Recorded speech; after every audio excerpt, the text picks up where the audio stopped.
Am I the jerk for telling my lesbian ex-wife that her partner cannot be my son's mom? Posted by you/OK5110. Hi all, throwaway because my friends are not completely aware of this current situation. I, 35M, was married to my ex-wife, 34F, for 7 years. 2 years ago, my ex-wife came out as a lesbian. This came as a complete shock to me. She and her partner, who were co-workers, had been having an affair since she joined the company a year before our divorce. We have a son together, 8M. I was heartbroken and devastated. I felt betrayed, as I had spent 7 years of my life with this woman, and it all felt like a lie now. When I confronted her, she told me that she had to live her truth and that she tried to suppress her identity because she didn't come to terms with it until she met her partner. When I asked whether she loved me, she told me that while she loves me, it's different from how she loves her new partner. This broke my heart even further. The divorce was quick as she did not want anything from me, and we agreed to a 50-50 split of custody. I decided to go no contact with her and handled the custody transfer process through my sister, 27F, whom I moved in with after the divorce. I sold the house, and we mutually agreed that the excess money from the sale would go into a college fund for our son. I could not bear to stay in that house anymore, as it kept reminding me of her betrayal. For context, she introduced her partner as her work friend, and I believed her. I had no reason to suspect anything, and they had several girls' nights, which I now figure were probably cover for the affair. For 6 months, I was in a depressive state because I didn't know where I went wrong. But this is one of those scenarios where nothing I could have done would have made it better. This realization made me even more depressed, and the fact that all the vows and little things she said at our wedding were all just lies trying to keep up a ruse made it even worse. The two people that got me through this state were my sister, to whom I am eternally grateful for helping with her nephew and supporting me while maintaining her career, and my college ex-girlfriend. Around 4 months after the divorce, we reconnected at a reunion, and she really helped me through the worst of it as a friend. About a year after the divorce, we started officially dating, and I introduced her to my son. During this time, my ex-wife's partner had limited interactions with my son. This was not because of anything I said, but my ex-wife wanted him to adjust to his new reality.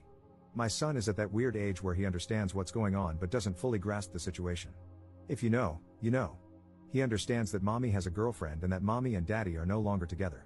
I'm pretty happy with how he has come to terms with the divorce, especially considering we didn't explicitly talk to him about LGBTQ+ topics.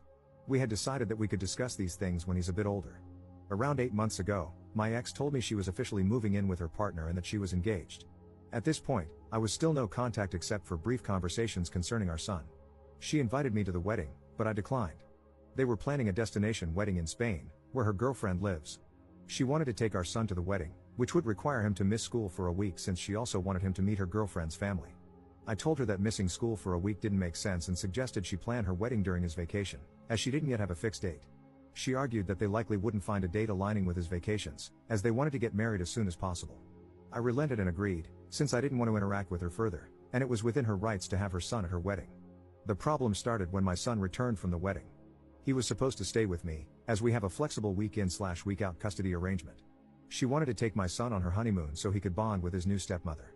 I told her that she had already had 2 weeks with him, as she had custody the week before the wedding, and I wanted to spend some father-son time with him. I told her it was within my rights, and she should go spend time with her new wife. She argued that, since our son's interactions with her partner were limited due to her busy schedule, this was a great opportunity for them to bond. I told her that she'd already had 2 weeks for them to get to know each other. She said they were busy with the wedding and didn't have time.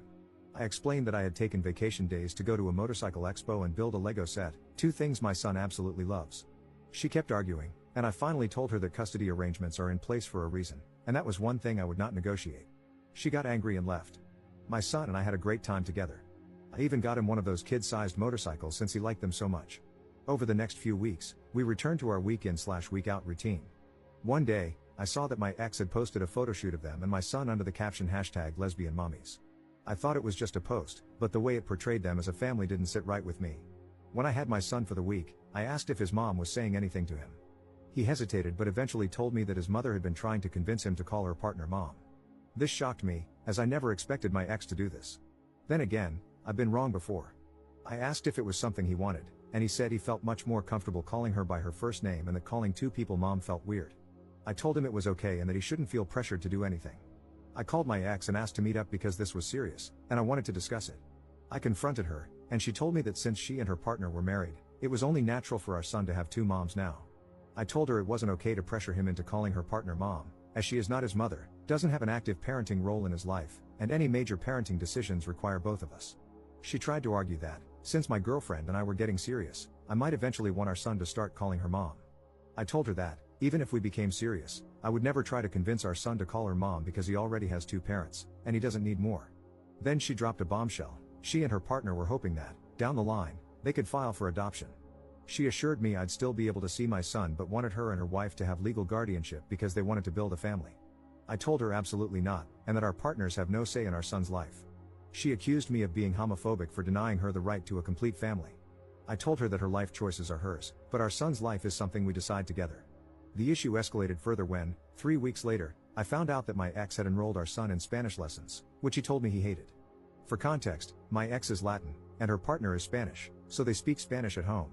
We had decided to raise our son in English, as she speaks it better than Spanish, and I don't speak any Spanish. When I discussed this with her, she said she wanted our son to connect more to his heritage. I told her I didn't mind the idea in principle, but we'd tried this several times when we were married, and he had shown no interest. She said it might be different this time, as there are now 2 Spanish speakers at home. I told her I was all for bilingualism, as knowing 2 languages is an advantage, but forcing him into something he doesn't want makes no sense. I even suggested trying another language he might like. She accused me of denying our son his roots and went on a tirade, accusing me of denying him his identity and her the right to a family. My girlfriend usually stays out of these matters, but she advised me to contact my lawyer. My lawyer assured me that even if they filed an adoption notice, I could contest it, and it would take something exceptional, like abandonment, for my contest to be rejected. My ex keeps posting pictures of our son as part of her new family, and it's honestly started to trigger me. 2 weeks ago, I interacted with my ex's new wife for the first time after the divorce. She contacted me to meet up and told me that my ex had finally started to recover from the trauma of coming out and building a new life. She accused me of being emotionless and uncaring during the divorce, guilt-tripping my ex into agreeing to 50-50 custody, and standing in the way of their happiness. She also told me I should agree to the adoption in a few years, as they've always wanted a family, and I would still remain my son's dad and could visit him. I told her I didn't care about her emotional state during the divorce and that my custody demands were fair by any rational standard. I told her if they wanted a perfect family image, they should have a child of their own with no connection to me. I feel like all this has started to affect my son more than anything. He's a lot less happy than he was a few months ago, as we had started to adjust to this new reality. For context, since I know this is going to come up, the emotional trauma my ex faced stemmed from her family effectively disowning her after she came out. Her parents don't talk to her anymore. My son, however, has plenty of interaction with his maternal grandparents when he's with me. My ex-wife and her partner make significantly more money than I do. However, my ex-wife earns less than me, but her partner has a senior position and more stability. This was also an argument my ex-wife used regarding adoption, saying they could send our son to private school and provide a better life. The recent elections may have caused some of this urgency, as they worry they might lose adoption rights soon. However, they don't want to adopt him now, but in a few years, so I doubt this is the reason. Update 1 day later. Hi all. It's been crazy seeing everyone's reactions to the situation, and I wanted to share a quick update with you all. First of all, I'd like to clarify that my son and I have been going to therapy since the divorce. He was doing quite well until the whole mom saga happened. My in-laws disowned her after she came out. They were not even aware of the affair when she came out to them. They still spend time with my grandson under the condition that they don't badmouth my ex and don't preach their views to him. They agreed and said that they valued a relationship with their grandson over any political views they might hold. I have been a part of every interaction they have had with him because I was worried they might say something inappropriate. Thankfully, this has not been the case. Her extended family has told me that they have all cut her off as well, some for the affair and some for her being gay. Our mutual friends also cut her off because of the affair. All our mutual friends were my work buddies and their spouses/partners. I did not ask them to do anything, they came to the decision on their own. I was actually glad when she told me she had made a friend on her own, as she used to complain about not liking her colleagues. We all know how that turned out. I'm pretty sure they're not planning to skip the country. I have all my son's documents, and we decided this during the divorce because she was still figuring out where to go. Since I was moving in with my sister, the chances of them getting misplaced were low. I have also not received any demands for the documents, and she returned the passport to me when we came back. The whole adoption thing probably stems from the fact that my son has a very close relationship with his mother. The only times he has really complained to me are when she asked him to call her partner mom and when she made him take Spanish classes he didn't want. We did everything for him equally during our marriage, but I had to travel out of state to my parents frequently during COVID because they were sick with pre-existing conditions and couldn't take care of themselves. My sister was on an assignment abroad at that time. My sister also agreed with this. Please let me know your thoughts. I listened to people and contacted my lawyer, who is also my friend, this morning. He told me the same thing as last time, that it would take something really unusual for the adoption process to go through, like child abandonment. He also said that they are a bunch of idiots who have no idea how the law works. He also told me that if the whole "we want to adopt him" is a real thing and if she is talking negatively about me to my son and I could prove it, I could get custody. This has not been the case, as I've not heard my son say that his mom says bad things about me. This brought me a sigh of relief. I plan to contact my ex today with the following conditions. We both install parenting apps and document all interactions. No more mention to me or my son regarding adoption or calling her partner mom. No more posting images of my son as part of their perfect queer family, because, frankly, I don't want my son's photos on the internet when he is so young. He can decide what he wants when he is older. I plan to talk to my ex in a couple of hours. Please let me know what you think about this. Second update 1 day later. Hi all, I talked to my ex today. She was busy yesterday, and I wanted more time to gather my thoughts. When we met, I put forth my demands. She told me the parenting app idea seems fine and that she has no problem with it. She got sad when I told her to drop the idea of adoption and calling her partner mom, as it's just not going to happen. She explained that her family had pressured her to settle down. I proposed after a year of dating, and I didn't know this, and getting pregnant so soon after getting married wasn't what she had in mind. She got pregnant 1.5 years after getting married. Does that count as soon? I don't know. She said she had been in the closet her whole life because of her parents and thought marrying me would make her feelings subside. She was happy until she met her partner. She went through postpartum depression after giving birth, but I didn't know she hadn't wanted to get pregnant so soon. She then admitted that the reason they, her wife and her, wanted to adopt my son was that she wanted to start fresh. She said she was never really happy during our marriage and that with her new wife, she could have the family she'd always dreamed of. She didn't want my son to grow up resenting her for being a lesbian since he doesn't have much exposure to people like her, apart from her and her partner. Look, I have to be honest here. I don't know any gay people, and no one in my family or circle of friends is gay. We've never talked about these things because it just doesn't come up in daily life. That doesn't mean my son and I have no idea who they are, especially after the divorce. I told her this wasn't going to happen and that he has had a lot of exposure to people from her community. I told her it seemed like a flimsy excuse to separate my son and me and that she was making it up to justify her actions. After some arguing, she revealed the real reason she and her partner wanted to adopt my son. Reddit, your prediction abilities are unreal. Apparently, they wanted to adopt him because they are considering moving to Spain in a few years. I told her she couldn't do that and that the legal framework supports me and my rights in both countries. She admitted she knew this, which is why they wanted me to sign the adoption papers. I told her she was crazy to think I'd agree. I reminded her that she still needs my permission to take him out of the country, just like when they got married in Spain. Thanks to a Reddit comment, I researched the laws about this, so I know this isn't happening. She said they wanted to see if I'd agree, and if I didn't, they wouldn't pursue it because she doesn't want to be separated from her son. I emphasized again that this is not going to happen and that if she tries anything or says anything to my son, I'll sue for full custody. She looked sad and said they wanted to check with me first.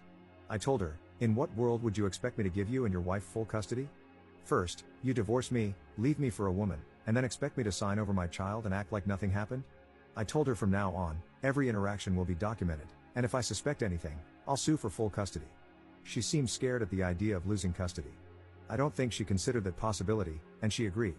I also told her not to try to create this picture-perfect queer family because it's not going to happen. Our son has a mom and a dad that he spends half his time with, not two moms. He is not her affair partner's son. He's her son and mine. If she wants a child with her wife, they can have one on their own. I reminded her that the courts are more likely to side with me because of what she's been trying to do and the fact that I work from home and spend more time with our son than she does. I've been trying to ensure he has a stable relationship with both parents since the divorce because I don't want him to resent either of us. But if she tries to remove me from his life, I'll sue for full custody and deal with any resentment he has toward us. I didn't want to argue anymore, so I left the room. I secretly recorded the conversation to have proof in case anything happens. Honestly, Reddit, I've been very angry at my ex since the divorce. I haven't shown it around her or my son because I don't want her to use it against me, and I've been going to therapy, but I'm still angry inside. Her comments today about our marriage hurt me even more. I spent 7 years with this woman, and her betrayal still angers me to this day. When I got home, I contacted my lawyer friend. He reiterated that they'd have to kidnap my son for their plan to work. I asked if there was anything else we could do. He said the current custody agreement is very thorough, and we've ensured that. Whether I want full custody is up to me, but I have to be sure before putting my son and myself through the process. I don't want my son to grow up without either parent because that's not healthy for him. That's why I won't sue for full custody now. If they're foolish enough to kidnap him, which I'm sure they're not, the law is on my side. I know her partner's position at work, so I doubt they'd give it all up without a good reason. As for the passport issue, I have all his documents, and things like notifying me about travel or hospital visits are already in the custody agreement. The legal framework is solid. My ex-wife is still a good mother who loves him, and he enjoys spending time with her. Plus, my son is the kind of person to tell me if he's uncomfortable with anything, so I'll know if they keep pushing their nonsense. On a positive note, I'm not against Spanish lessons, but my son doesn't like them. I just suggested he try learning a language he enjoys. There are plenty of options. I didn't bring this up with my ex, but now I know she was pushing for Spanish because of the Spain idea. Thank you, everyone, for your support. You really helped me understand the situation. I can't believe I didn't think about her considering Spain until I read the comments. You all are amazing.